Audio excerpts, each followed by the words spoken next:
Selamat welcome. Today I'll be discussing my tournament report for the Season 9 Skirmish.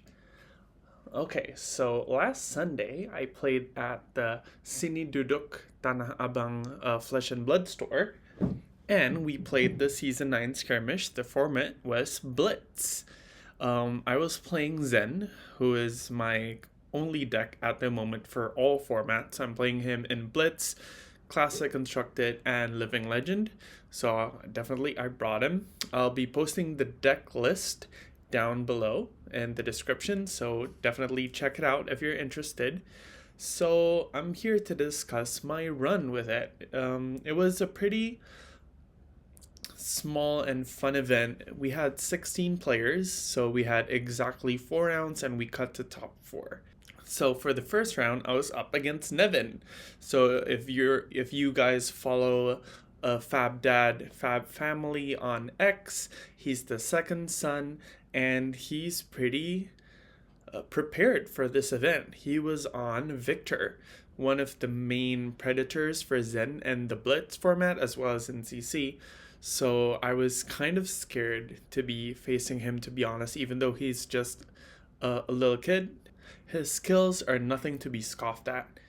He knew his equipment, he knew what to do, what to swap out between his sideboard and mainboard, and the deck was well prepared to beat Zen, who is famed for being the current best deck in format. So I won the die roll, and I put myself in the position to set up and transcend earlier. So I put myself going second. During their first turn, they just sent a small attack. I was able to block it out, and then I transcended using the Sacred Art on turn 0. So I blocked with the 2 cards, and then the 2 cards I had left was Sacred Art and a blue. So I transcended on their first turn, so my turn 0. So coming into my first turn, I had a Chi and 3 real cards. So it was pretty good for me. I was able to tutor out the combo piece that I wanted in my graveyard to set up for a future Bond's turn, and I drew an Art of War in the next 3 cards. So I'm able to get a Chi in my deck from transcending on turn 0, and I set up an Art of War in my arsenal while dishing out a decent amount of damage because I had Chi, which meant I can fix my hand and tutor for the correct combo piece according to my cost curve. For this, I was using Kakara instead of Needles since Victor liked to block a lot. And for the siding, I sided out my Orahan and I sided in my CNC and Cosmic Awakening, but not my defense reaction. My reasoning for this is I want to be on the offensive. Even with my sideboard cards, I don't want to be drawing up into a D-React when I want to be attacking. Because Victor, unlike the Assassins, sometimes they send vanilla damage. Because compared to Azuri or Nu, where all their attacks are disruption. So, yeah, I boarded in Cosmic against 2 Combat Fatigue and CNC as another mid-rangey card, so where I can block 2 cards and then send CNC at them. Hopefully they block with a few cards and they won't send a big disruptive attack or a disruptive attack backed up by Pummel. So I had basically the perfect setup. I transcended and I have Art of War in my arsenal. Going back to Nevin's turn, they took the damage during my turn to send a really big value turn. It was Arouse the Ancients followed up by another big attack.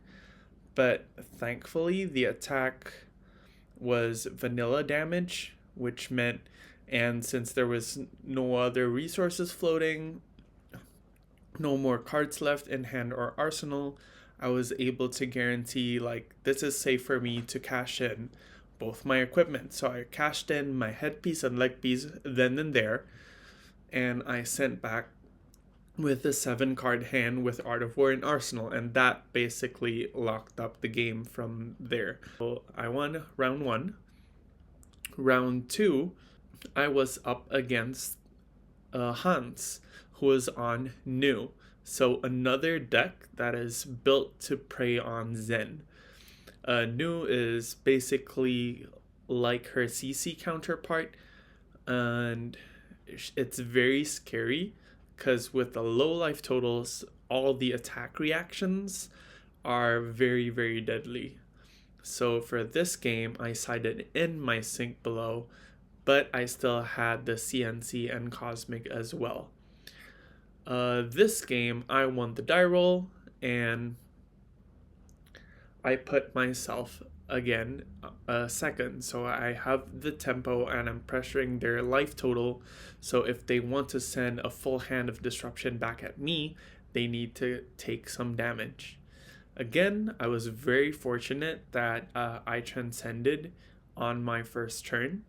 Although this time I did not Arsenal Art of War. I did not find it until my next turn. But they were quite unlucky for their disruption. It never really lined up for me. They never had Leave No Witnesses or Surgical or Command and Conquer in the first 5 turns. They only had like Weakest Links and like Bonds or Prognosis, which were scary in their own right, but them drawing Codex of Frailty and with no Arsenal disruption target meant that their Codex is not very impactful, and they had a turn where they sent like vanilla damage using like a stealth card. It was pretty easy for me to like combo. Like I felt quite safe, even though there's always the risk of running into Siren's Call, but based on their attacks and their facial expression, I could tell that they were drawing very poorly. So I was able to close out the game by doing a big combo turn, leaving them at like 3 life, and then just close out with constant pressure from there on out. That's round 2. Round 3, we were up against Julio. He's the Indonesian national champion, and he's on Reinar. So again, he's on the Brute train. He won the Indonesian Nationals with KO and Blitz, Skirmish. Now he's bringing Reinar. I'm not very familiar with Reinar, since first I don't play Blitz a lot, and second I'm not like super proficient at like, I don't dig around, I don't mess with brutes because I really dislike the class in general, because it's really not my playstyle, not in my wheelhouse, so I never like research anything about brutes. So when the game came around, I put myself in a position where I could lose, because my unfamiliarity with Reinar put me in a position where I sided in my sync below where I should not have. My reasoning was, they're going to intimidate me, I need some way to block. And if I have a D-React in Arsenal, I can still block even if they intimidate like 3 or 4 cards out of my hand. The thing is, they can intimidate the D-React when it's still in your hand. And you don't really want that, because you need to be, when that happens and your life total is low, it means you're blocking with a card that's going to provide pressure, and then later Arsenal the D-React, which means in Blitz, where the life total is low, that just might never line up. But thankfully for me, I had the tempo, so I was able to land the D-React in my Arsenal. But again, my unfamiliarity with Reinar and their newest list meant that I was prone to the pummels that I did not know Reinar run pummel, especially in like yellows and blues. So I was really caught off guard when they pummeled me, and thankfully I blocked just enough and I had the D-React in Arsenal, but it put me down to 2 life, which meant that I was dead to Reckless Swing if Julio drew it, but thankfully he drew one pretty early and pitched it, if I remember correctly. So that's one of the two reckless swings gone, but he did not draw it during the turn that he needed it because he was at one life, and I took the line that took down quite a bit of my life total in the hopes that I kept enough cards that would pressure him and like take all of his cards or his life then and there. But if I were not able to finish the game then and there, it gives him another turn to draw the reckless swing that would have killed me, because I already pitched my gain life transcend card, and I keep shuffling my deck, so there's no guarantee that I'm gonna draw it. So quite a lucky break for me. So yeah, even though I lost the die roll and he went first, he was not able to find a hand that intimidated multiple cards, 3+ cards, and send a big attack at me. He just set up an agility and an arsenal. So it was pretty lucky breaks for me, even though I did not expect the pummel. So last round of Swiss was against Odie, who is on, again, new.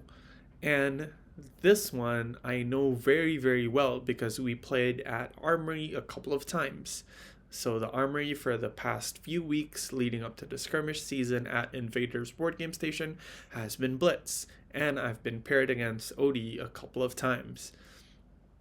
So I'm familiar with his list, sort of, but since I'm not an assassin main, I don't quite recall the exact ratios for like his reactions, but I have a pretty good sense that first main difference is he's chi-less, so I don't need to be afraid of like running levels. Well, I don't have any sideboard cards for it anyway because it's Blitz. We have very, very limited inventory space. And second, Odie plays really, really well. He's, I would say, like in the top 3 players in Indonesia right now. Most people I would put him at number 1 due to his like skills and just insane like reads. And he played it super duper well. He knew the matchup. His deck was exactly built to prey on Zens. He knew like when to stop attacking. Like he would attack, and then he would like either arsenal or attack again depending on how I blocked, which really put me in a tough situation. The game went quite one-sided. It was a very heavy landslide on his part, and I really didn't mind conceding early to save like brain power because I was already locked in for the top 4 slot because I already went 3-0 before. Well, Odie was also 3-0. So Odie got 4-0, I got 3-1, so he was in first seed, I was second seed, and third and fourth seed was a Lavaya and an Uzuri. Okay, so that's it for the Swiss portion. Next up is top 4. So for top 4, I was against Adrian, who was on Lavaya. So the top 4 is pretty diverse. We have 4 different heroes from different classes. It's pretty interesting. So yeah, the game, since I was higher seed, I got to choose to go second. So yeah, I pull out my needles, I had my Orhan, and my hand's pretty disgusting. Adrian, going first, decided to not launch a big attack.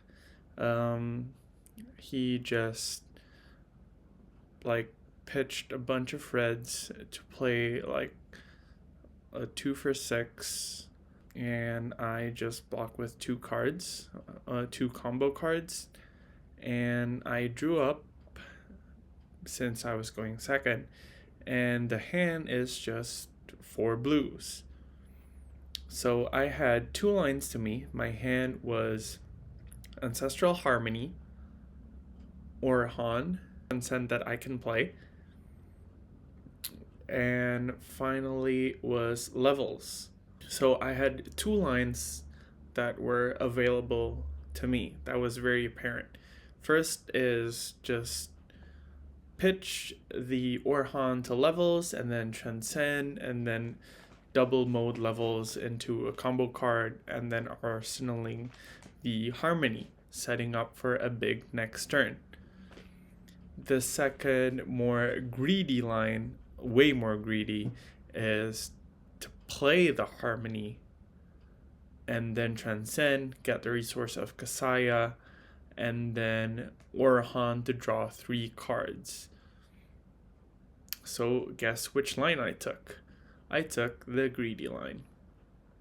So why I chose to do it this way was because I felt like I'm transcending either way. If I'm spending a power card now and the turn doesn't pan out, at least I'm like with the draw 3 and already have blue cards in the pitch, I'm still gonna be able to levels and like get something.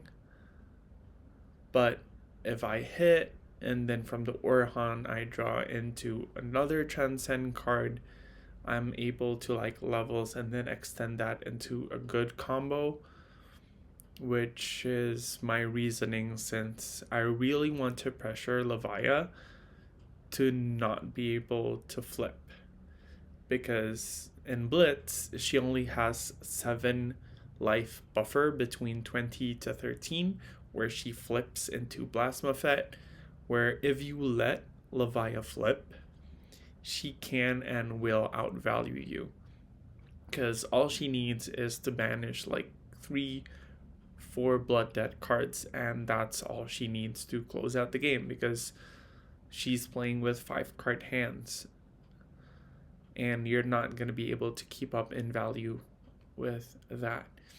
So I did that. I did the risky line. I hit my Ancestral Harmony, and then the Orhan drew me into another Transcend card.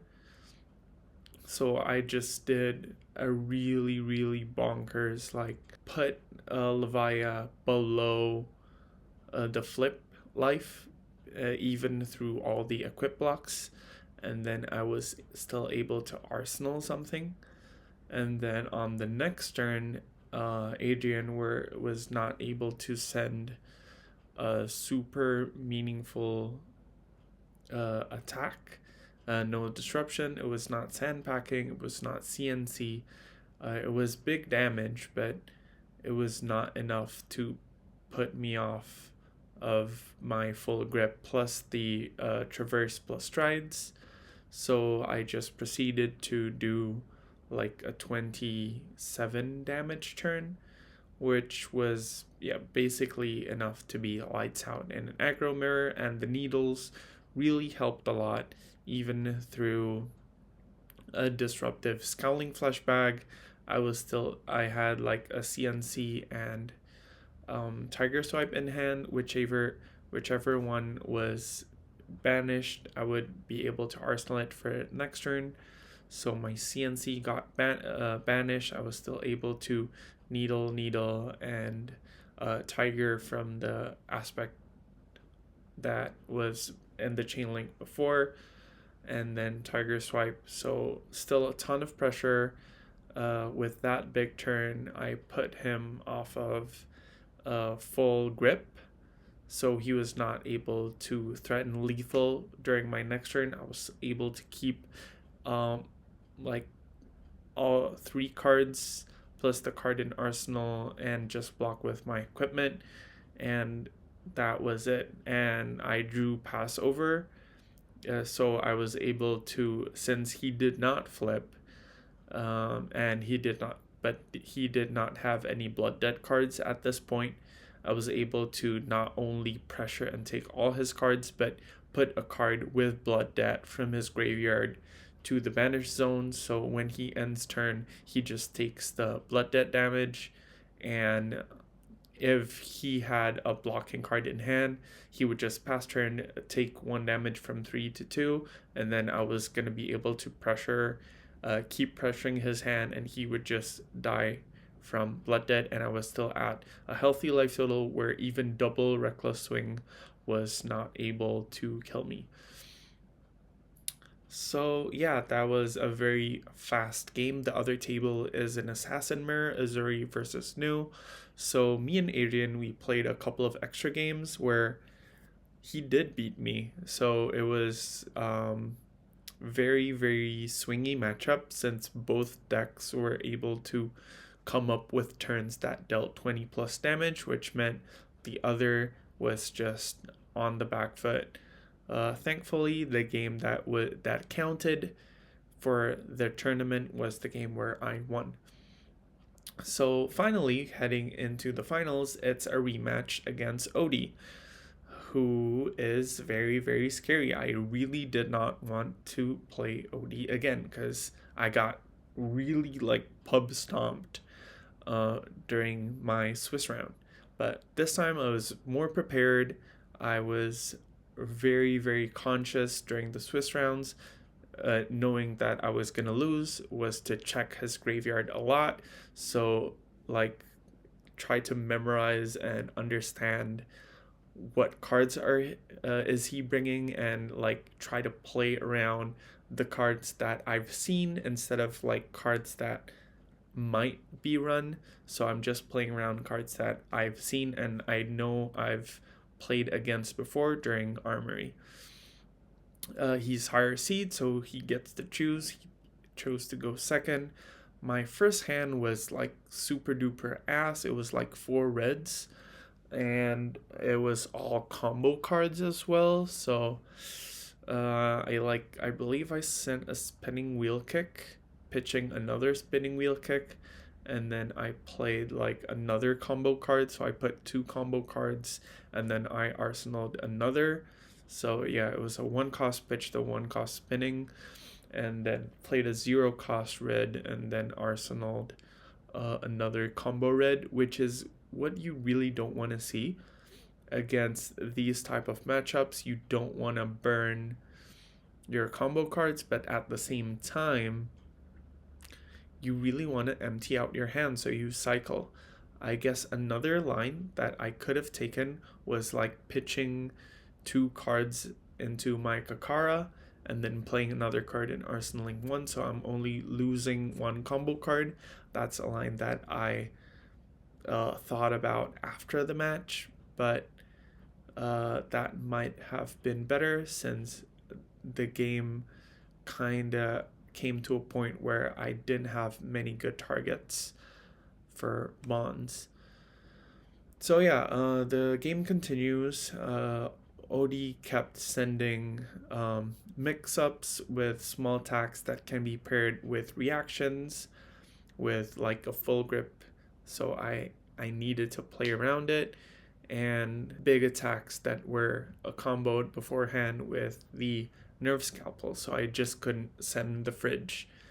And it was a bit back and forth. The weakest links kept lining up with the hands where I would have loved to kept the hand and transcended, or just during the hand that I would really love to go off, but I couldn't since the threat was a weakest link that was already paired beforehand with a nerve scalpel.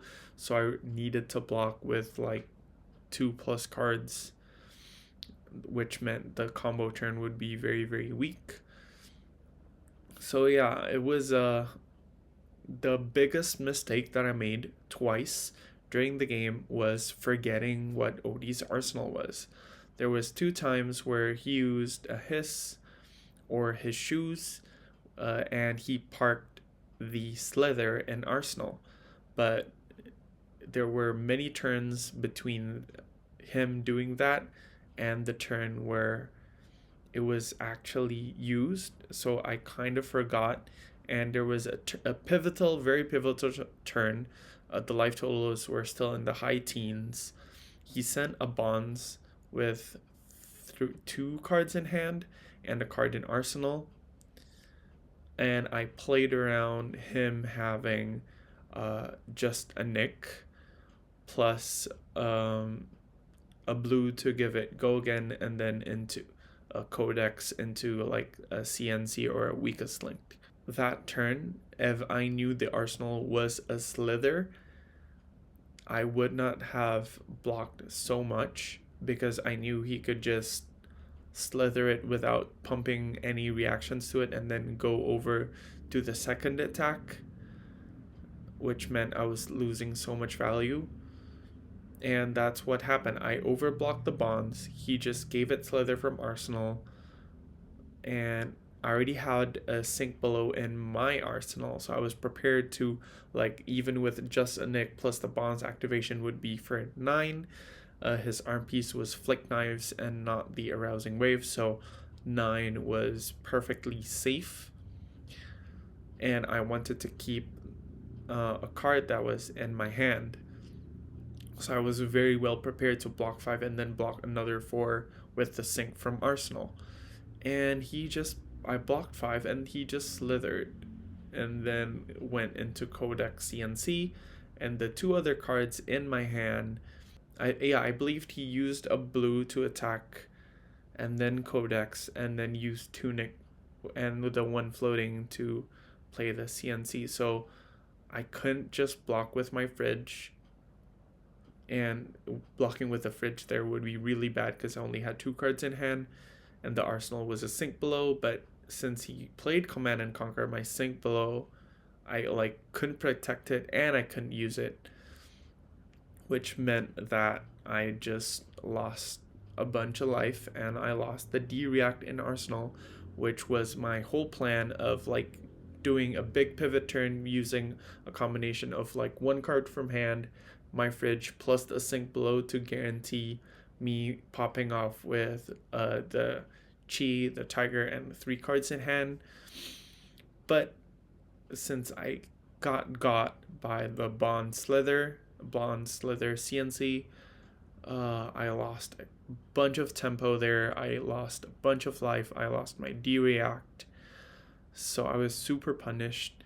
And the next time it happened, I was also again respecting the maximum amount of damage that could be dealt. This time around, we were at very, very low life totals. I already popped off. I had no fridge left. OD was at 2. I was at 3. He still had 1 just a nick left. The deck was already nearing the end of it, so it was heading into the second cycle. We were like 1 or 1.5 hands off of the second cycle. So I played around a card that I've seen before during the Swiss rounds, and I remember playing against during the Armory, which is the hiss that instead of giving slither, it gives the fang strike. I don't remember what it's called, venomous strike or something. So that's a +4, and just a nick which he still had 1 of in the deck, was a +5, so I had to play around a +9, which meant and a flick knife since he still had 1 dagger left. So I needed to play around 11 damage, and I kind of did, but he didn't have it. I probably should have just risked it there, and if he had it, he had it. He needed to have both a Fang Strike and a Just a Nick, but I calculated it was quite likely since it was nearing the end of the cycle, and he still had both Venomous Strikes in deck and the 1 Just a Nick. So I played around it, which meant I was giving an extra card on defense. I couldn't convert on offense as well, and that ended up costing me the game. So congratulations to OD for winning the Cold Foil Blaze for the Sini Duduk skirmish, and hope to see you again in the, probably I don't want to see you again in the finals, but I'll be participating in the Invader skirmish, which is next Saturday. So yeah, that's it for the tournament recap. And as always, if you like the video, like and subscribe. That is the best free way for you to support me and have Flesh and Blood content directly to your YouTube video feed. And that's it for today. And as always, sampai goodbye.